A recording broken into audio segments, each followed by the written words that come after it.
Hey Wargamers, today I want to do something a little different. Now, last time we went over 3 broad topics that I thought GW should address in the next Tau Codex, and we're going to stay on that theme today, but instead of me giving you my opinions exclusively, I wanted to take a look at what your ideas were, or what you said in the comments. So today I'm going to break down what those comments were. We got a bunch of comments on that video, so kind of at least analyze that a little bit and see what the community thought were good ideas.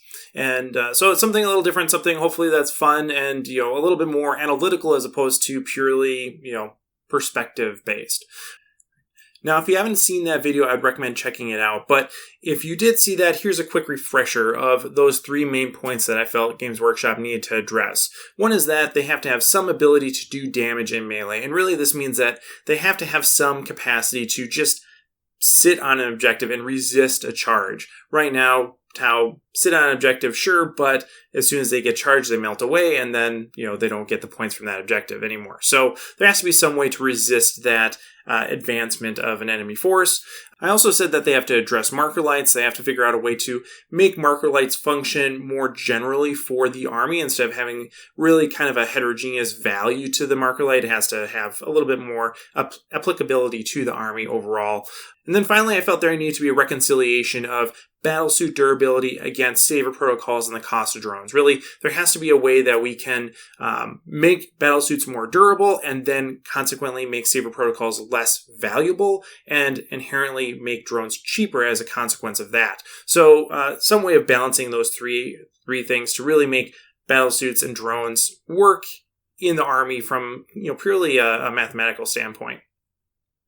Now, this video did get mentioned in a couple different articles on Frontline Gaming. There's a link to those in the description if you want to check those out. But yeah, that was pretty cool to see that Frontline Gaming apparently is paying attention to this channel. So thanks, guys, for the plug. Thanks for advancing the conversation in those couple articles.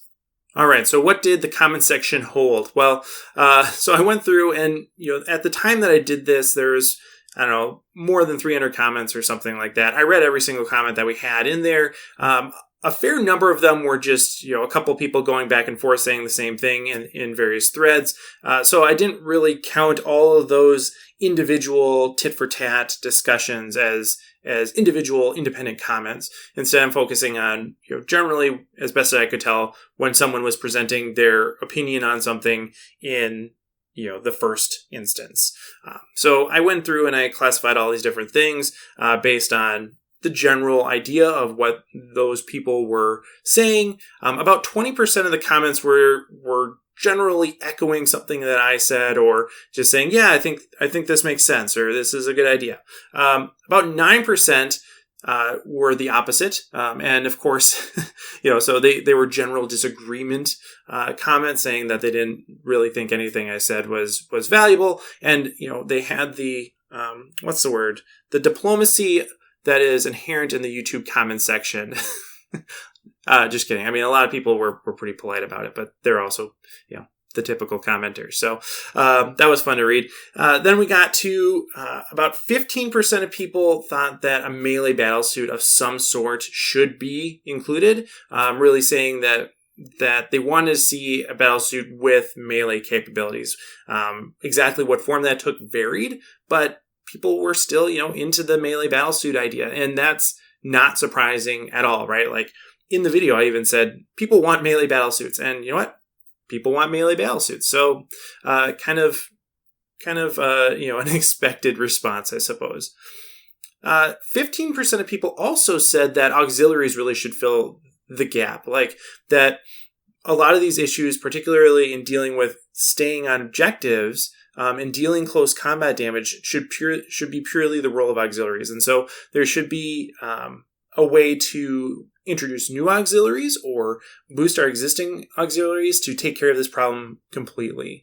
I guess that's kind of, this is where kind of these categories get a little blurry. I certainly, agree that auxiliaries are one way that we can, fix some of these issues, right? Like auxiliaries have their own design conceptualization. They have their own kind of quirks. And so it's potentially more palatable to GW to actually change how those auxiliaries work, even if they are more resistant to changing how actual Tau themselves work, right? Like you might feel more comfortable from a design perspective introducing more melee-focused auxiliary rules like Crude or Vespid or something else, than making, let's say, a Fire Warrior run around with chainswords.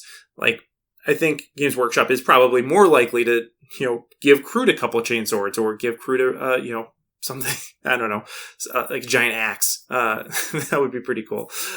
So yeah, auxiliaries I think are probably a fairly likely avenue that we could see rules go down, and I talk about that a little bit in the video too. So yeah, you could probably fit some of these in the general agree category too, but let's not worry too much about that. All right, about 14% of people said that Tau need Ballistic Skill 3. This is something that I didn't talk about in the video. This is but it is an idea that is often repeated online. Just ask anyone, should Tau be a BS3 army or not, and they are bound to have an opinion. So I'm not surprised to see that come up here. And, it tends to be something that I would agree would help the army, but I am skeptical about whether or not Games Workshop would ever take that step. 8% of people said that they wanted to see jump, shoot, jump back. And if you're relatively new to the faction, I guess I'm showing my age here, you don't really have to be that new to the faction to not know what jump, shoot, jump is anymore. It's been gone for a while. But jump, shoot, jump was an ability inherent to jetpacks back in, I think, all the way through 7th edition. But maybe it was 6th. I think, yeah, 7th. And what that allowed them to do was have some sort of extra movement phase movement. So they could move either in the assault phase or the charge phase. And that allowed them to, jump, move, in other words, move and then shoot and then move in another direction. And a lot of times that meant like staying behind a wall and then jumping over that wall and then shooting and then jumping back behind that wall, or, moving and shooting and then moving again in order to, avoid close combat or avoid being charged. And so this type of maneuverability is something that, for me, was really characteristic in the army and something that I was very sad to see go.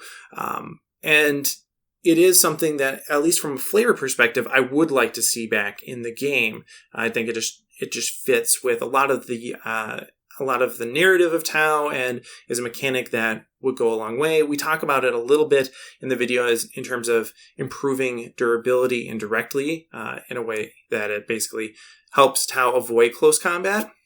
But it also does offer a very real advantage in terms of capping objectives. And this is something that we didn't talk about that I think is actually a really good point, that if you have jump, shoot, jump in the game, now Tau can, jump, shoot something off an objective, and then jump onto the objective and score it. So having that extra little bit of movement, even if it doesn't allow them to, perform in close combat, it allows them a way to rely more heavily on their shooting to clear an objective and then actually capitalize on that, which, is an elegant solution, right? You don't have to make Tau more melee focused in that instance if you introduce jump, shoot, jump back. Now they can totally lean into shooting, just, go ham on shooting at this objective, clear it off, and then boop, jump on top of it and claim it. So that actually does offer a lot of value there, outside of just the value of not being charged in the first place. So I think that is, probably a pretty good solution and something that I really would hope that Games Workshop at least considers in this new codex, is bringing that back in, even if it's just for a couple different units or even just one unit. Not in the way that like vectored retro thrusters works, but having it be a core rule of a particular type of unit like crisis suits. I think that would really be useful. 7% of people commented that they wanted marker lights to be expanded in some way. Like basically have marker lights be good for a full turn as opposed to only the shooting phase, or have some way to access marker lights in other phases. So 7% of people generally wanted more marker lights. 7% of people thought that saver protocols needed to be restricted. Again, this is one of those areas that we did talk about, so you could throw this in the general agree, but in these instances, people were really focusing in on that saver protocol restriction and talking about the things that they wanted to see there. And then 5% of people said that Overwatch needed to be better for Tau, and that Tau just needed to be able to like hit on 5s consistently, or have some benefit in Overwatch as opposed to any other shooting phase. And this is something again that sure would help. I don't know though if buffing Overwatch really solves the problem, because it's not that we really want to get into a situation where we have to rely on Overwatch. Overwatch is only a single round of shooting. It's not going to necessarily give the durability or longevity that we need, that we could get from some of these other approaches. But it is certainly something that we could incorporate into an approach where we take multiple different tools and put them together, right? If we take a multifaceted approach, this could be one of many elements that help alleviate some of these concerns. Do I think it's likely? Probably not. I mean, Tau have the Tau Sept tenet that does this already. I don't really see them expanding that much more than that, though, unfortunately.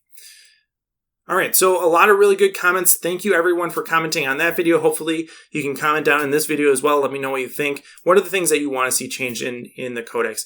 I focused in on 3 here. Obviously, there are many more than 3 issues that need to be addressed. So, put those in the comments too. We can have conversations about those. But the Tau Codex needs a lot of work. This was just trying to get the ball rolling on that conversation. So, thank you, everyone, for continuing that conversation. Thanks for Frontline Gaming for continuing that conversation. Let's keep chatting about it. Hopefully, we'll come up with some cool ideas, and maybe someone from Games Workshop will see them.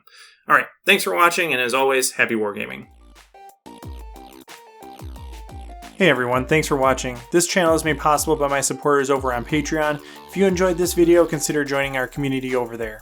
Special thanks to Durza, Robbie Goodwin, Michael Byrne, Jim Bob, Tao Oswell, Everett Keller, Stephen Cowan, Farsight1981, Guvesa Webb, Benny B. Jones, Jose Gomez, Ruger, Drew Pratley, Mark Schwering, Zealous Brimstone, Scott Heater, Jared Egler, and Chris Kessler.